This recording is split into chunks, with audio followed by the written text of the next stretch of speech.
100 और 200 नोट जो है वो अब नए आने वाले हैं और बाज़ाब्ता तौर पर आरबीआई ने ये ऐलान कर दिया है।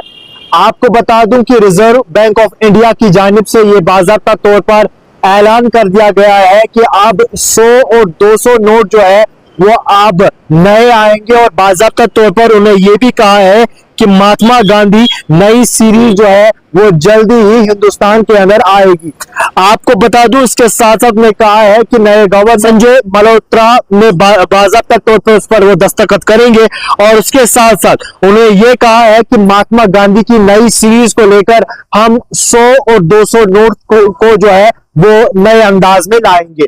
आपको बता दूं कि अब लोग कहीं ना कहीं ये परेशानी होंगे कि वाकई तौर पर अगर 100 और 200 नोट जो है अलग तरीके से आएंगे, अलग डिजाइन में आएंगे, तो क्या जो पुराने 100 और 200 नोट है क्या उसे तब्दील करना है या उसे क्या करना है। आपको बता दूं कि मरकजी बैंक ने इस बात की भी तस्दीक की है कि पहले जारी किए गए तमाम 100 और 200 रुपया मालियत के बैंक नोट कानूनी तौर पर जारी रहेगी, यानी कि वो पुराने नोट जो है 100 और 200 नोट जारी रहेंगे।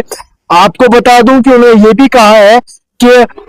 जब तक नए जो 100 और 200 नोट पूरी तरीके से हिंदुस्तान के अंदर नहीं फैलेंगे तब तक 100 और 200 नोट बाज़ाब्ता तौर पर चल सकते हैं। इसके साथ साथ आपको बता दूं कि आरबीआई वक्तन फवक्तन जब भी कोई नया गवर्नर आता है तो कोई ना नया कदम उठा रहे हैं। इससे पहले आपको बता दूं शक्तिकांत दास जो थे वो पहले गवर्नर थे, उन्होंने फिर इस्तीफा दिया। अब दिसंबर 2024 को संजय मल्होत्रा जो है वो नए गवर्नर आए और बाज़ाब्ता तौर पर यह ऐलान कर दिया गया कि जनाब अब 100 और 200 नोट्स को जो है वो अब नए तरह से लाएंगे, नए डिजाइन से लाएंगे और जिसमें महात्मा गांधी की नई सीरीज होगी और उसे जो है अब हिंदुस्तान में चलाया जाएगा। इसके बाद अगर 100 और 200 नोट किया गया तो ये जरूरी बात है कि शायद अब 500 या 2000 नोट को भी तब्दील किया जा सकता है। फिलहाल के तौर पर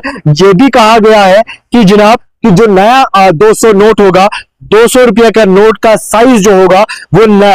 वो साइज 66 मिलीमीटर 146x मिलीमीटर है और साथ साथ 100 रुपये का नोट का साइज नया नोट जो होगा वो साइज 66 मिलीमीटर 142x मिलीमीटर का हो सकता है और बाज़ाब्ता तौर पर आरबीआई ने यह ऐलान कर दिया। आप देख रहे हो कश्मीर प्राइम।